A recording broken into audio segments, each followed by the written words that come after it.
Ladies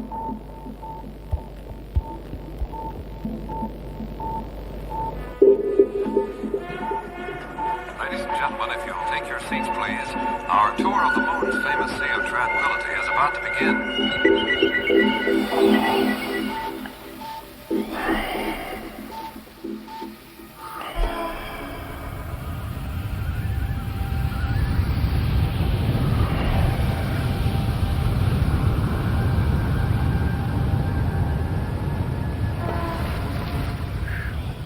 Thank you. This is Immerse, the podcast and book. We are delighted to have you join us. Immerse is produced by Charlie Morrow, Sean McCann, and Bart Plantenga for Morrow Sound, Vermont and Helsinki, and Recital Edition, Los Angeles. Immerse.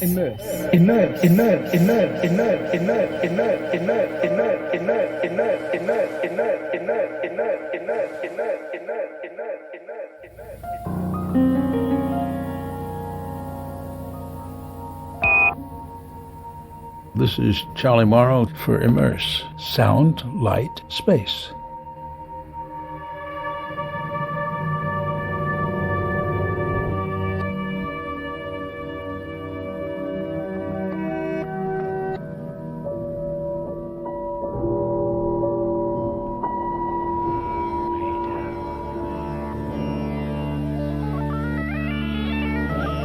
Imagine that you are floating high above the earth, in deep space, looking out on the universe.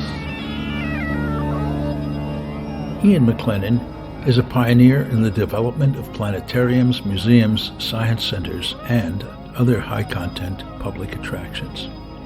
Based in Vancouver, Canada, he has shepherded attractions from the days before Imax to international fairs to today's immersive projects. He's also a music lover and a lover of his daily walks, during which he captures special moments in his photographs. I met him through Dan Neafus at Imersa in Denver when he was being honored for his life's work in the field of planetariums, science domes, and immersive environments. I'm doing well. I've got a little bit of a cold. I brought that back from Arizona, but I'm coping all right. I'm glad to hear that. Well, it's been a long time since we've chatted. So, you wanted to talk a little bit about the journey that I've been on. That would be wonderful, because I'm an admirer of your journey, and I thought that you've been a visionary out of deep personal interest, that things have happened in your life that set your direction. Yeah, well, it's the feeling is mutual, and I think we should be exploring each other's background a little bit more. Well, we can start a little bit with what I'm doing now, because that you're germane, I think, to the general topic. The main project that I'm working on is the Lowell Observatory in Flagstaff, Arizona, and that started about 3 years ago when they were fishing around and looking.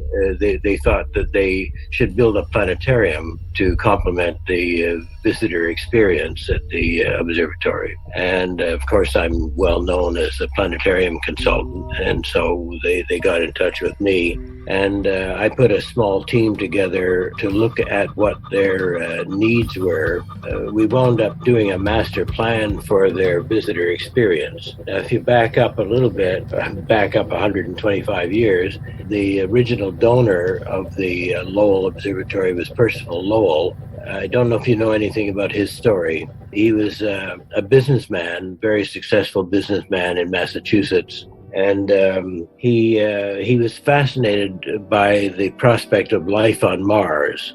And when Mars was having a close opposition to the Earth in 1896, he wanted to build a big observatory to observe Mars, and he wanted to build the largest telescope in the world. And he was fascinated in particular by the canal, the so-called canals on Mars. And he thought that they were made by intelligent beings. So he set up this gigantic telescope in Flagstaff, Arizona. And there's a whole story behind that, but be that as it may, when he built this gigantic telescope, but when he bequeathed it for future generations when he was near his end, He dictated that the observatory forever would do leading-edge astronomical research and public education in astronomy. And every director since then has respected that duality of purpose, the two pillars. So it is one of the leading astronomical observatories. It's where Pluto was discovered. It's where evidence of the expanding universe was first detected.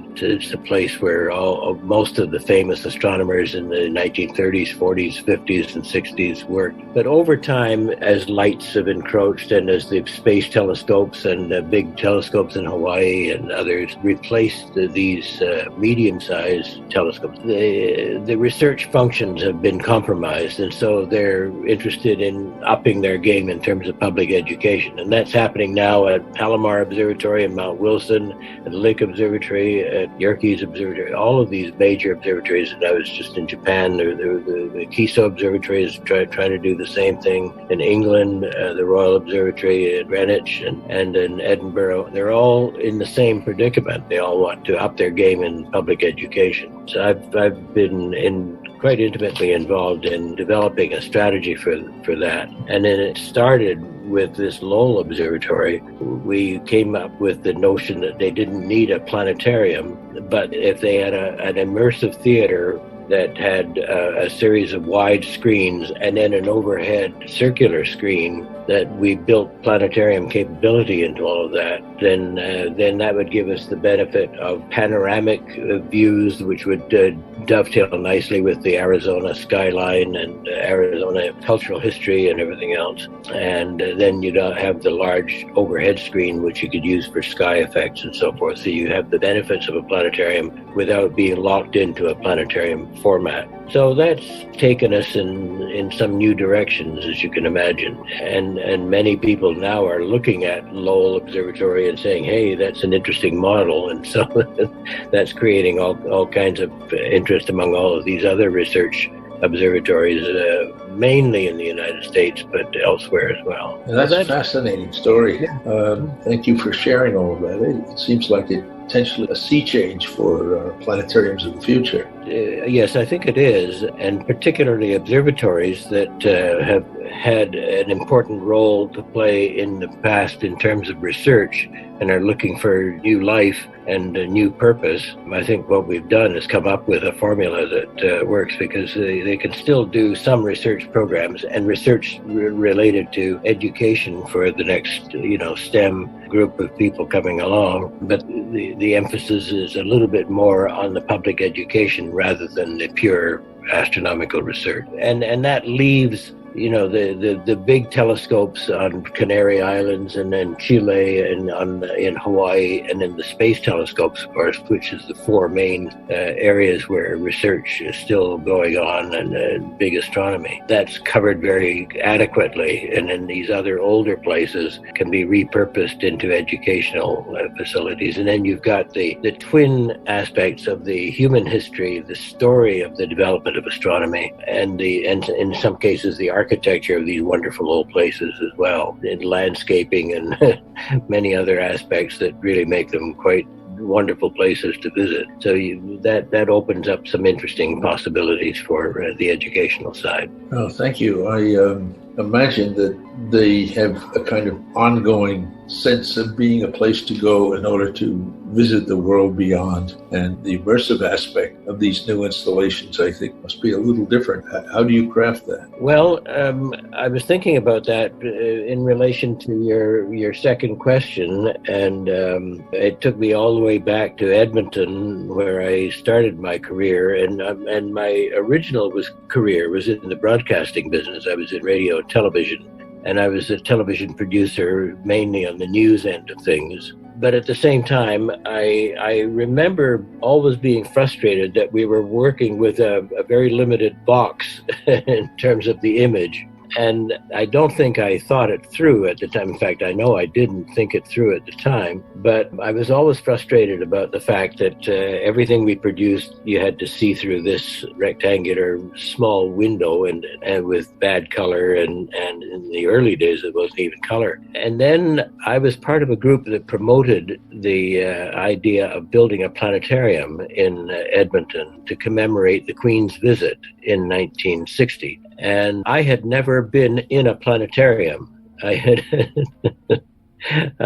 but I liked the idea of one. I had a vague notion of what they would be like and so forth. A few of the older members of the Astronomical Society had been in places like the Adler Planetarium or the Hayden in New York. So they knew a little bit more about what to expect.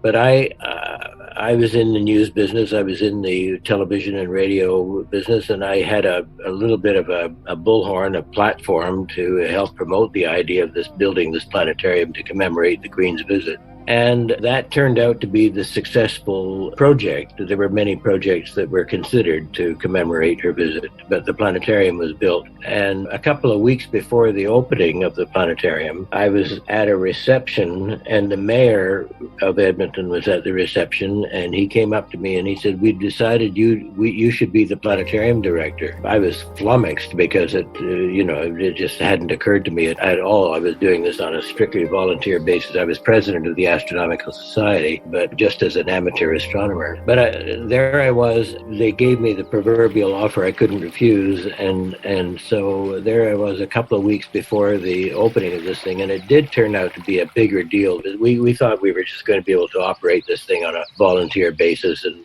weekends and so forth. But the public interest was so high, and there was the business of scheduling and promotion and selling tickets and hiring people, and they just figured we've got to gear up and hire somebody to run this thing. And so I hired a show team to put the first show together. And I can remember, this goes back to your question about the immersiveness. I can remember sitting under the dome, and by this time the planetarium had been built. We made all kinds of mistakes because we didn't know what we were doing, but we at least built this fine little planetarium. I remember sitting under that great big dome, and it is a small dome by comparison to a lot of planetariums. But again, I was comparing it to the box of the TV set that I had been producing for up to that point. And I thought to myself, wow, I get to produce stuff for this great big dome. That was the first time that I realized that we were going to be able to take audiences and immerse them in the universe, take them on a journey and surround them with the mystery and the beauty of the universe. And maybe a month or so after the opening and the dust had settled, I ran into the mayor at another reception. It was a small city at that time. It's a big city now. And I said, I've never been in a real planetarium. Don't know how they do it in New York or Chicago or any of this. But he said, you better go and find out how it's done. And so I went to New York, and I went to Chicago and a couple of other places. And I found that they were just doing lectures in the dark. We were doing real shows, real immersive shows in Edmonton. And largely because none of us knew what we didn't know. We invented this thing from scratch. And I was completely frustrated. I phoned back to Edmonton and said, I haven't learned anything here. And I wound up going to a couple of conferences, and I made some noise, and I got some notoriety. And then eventually the people in Rochester, New York, who got a windfall, the museum got a big donation to build a planetarium. And this is 5 years after we had opened the Queen Elizabeth Planetarium in Edmonton. They came out in the Kodak Learjet to see what I was doing in Edmonton, because it got a fair bit of attention at the time. And they hired me on the spot to build the Strassenberg Planetarium from the ground up in Rochester, New York. And that's when we had, by that time, I'd learned a lot and developed a lot of the ideas about immersive. And we had an opportunity with a lot of money, more money than I had ever dreamed I would be able to spend in Edmonton, because the board, Kodak was in Rochester, and Bausch & Lomb and Xerox and all those big companies were there. So the planetarium was well supported. and anything we wanted to do, they let us do, and we built a planetarium that became the gold standard for a couple of generations. But that was where we took the immersiveness just to the next generation altogether, because we developed all sky projection systems. We developed the concept of an atmospherium as well as a planetarium, where we could show the daytime sky, which is half the sky after all, and is sometimes just as interesting as the night sky. So we immersed the dome in cultural references, whether it had to do with native astronomy or ancient Greek or other astronomy or space images. And of course that was around the beginning of the space age as well, so the fortuitous timing was just absolutely amazing. So all of that kind of formulated my experience base and informed how I approached all these subsequent projects, because I could see that when you surround people with imagery and sound, rather than having them look at something through a window, which is fine if it's a story where that works. But if you're looking at something that adds to the experiential aspect of things, domes and other types of immersive projection, and now VR and other experiments like that are certainly the way to go. And I've been interested in experimenting with that ever since. Well, thank you for sharing that remarkable story. I was unaware of how you got bit. My father once said to me that he thought I had been vaccinated by a phonograph needle.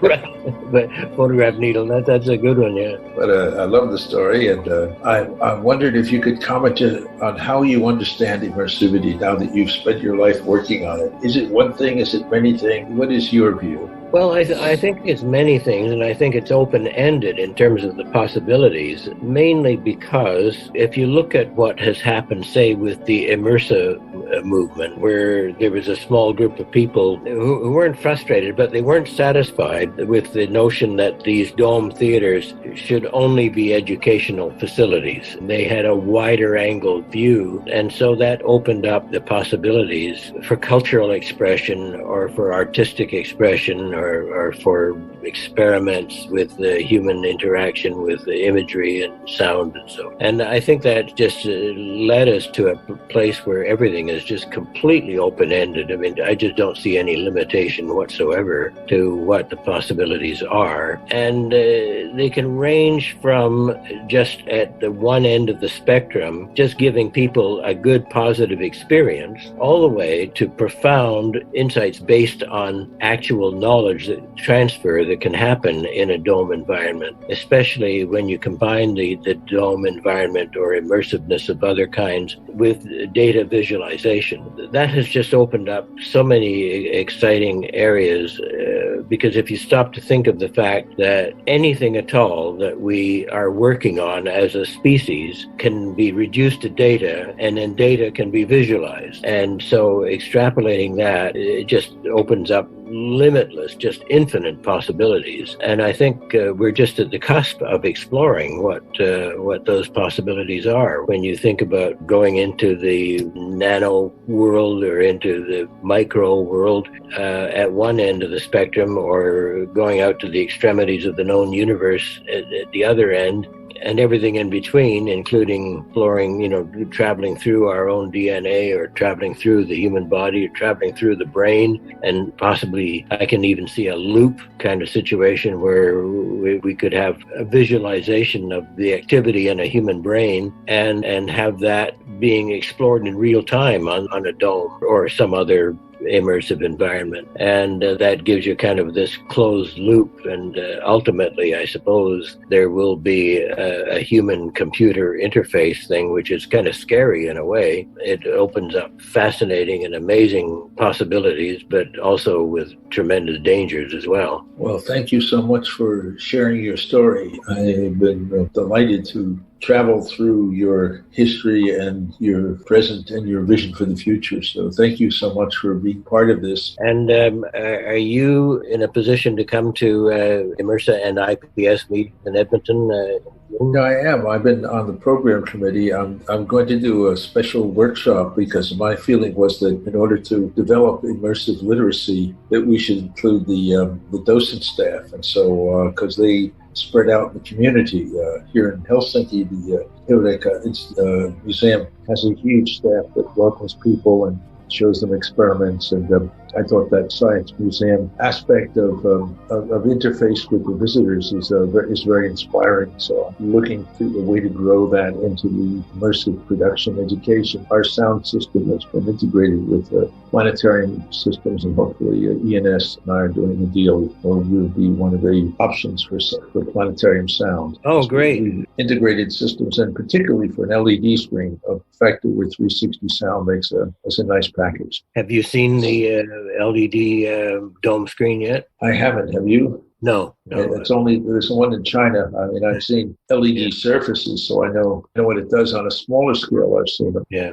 The big one must be amazing. It'll be interesting to see if that works and if it holds up. It would be unforgiving if there was any problem with the in terms of feeding images to any particular part of the dome, but it'll be interesting to see if they're able to pull that off for sure. Well, that's fascinating, yeah. And I know Bill Chomik is working with ENS right now on the architecture of some new domes. So I don't know whether you know him, don't you? No, I don't know him. Maybe I definitely should. He's an architect based in Calgary, and he's done 23 planetariums, actually. He's the world expert as far as architect. Well, there are two architects who can call themselves real experts. One is Tim Barry, and the other is Bill Chomik. Tim Barry is in Texas, and Bill is in Calgary. Well, thank you for today. Okay, Charlie, good to talk with you, and we'll keep in touch, and this is a good way of doing it. I think it's an excellent way. Then We'll talk to you again. Okay. Bye-bye. Bye, Charlie. Mankind has reached for the stars and found them within his grasp. Thank you. This is Immerse, the podcast and book. We are delighted to have you join us. Immerse is produced by Charlie Morrow, Sean McCann, and Bart Plantenga for Morrow Sound, Vermont and Helsinki, and Recital Edition, Los Angeles. Immerse. Immerse. Immerse. Immerse. Immerse. Immerse. Immerse. Immerse. Immerse. Immerse. Immerse. Immerse.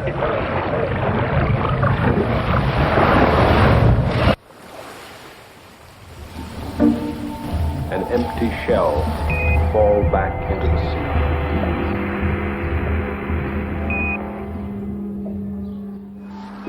Five, 4, 3, 2,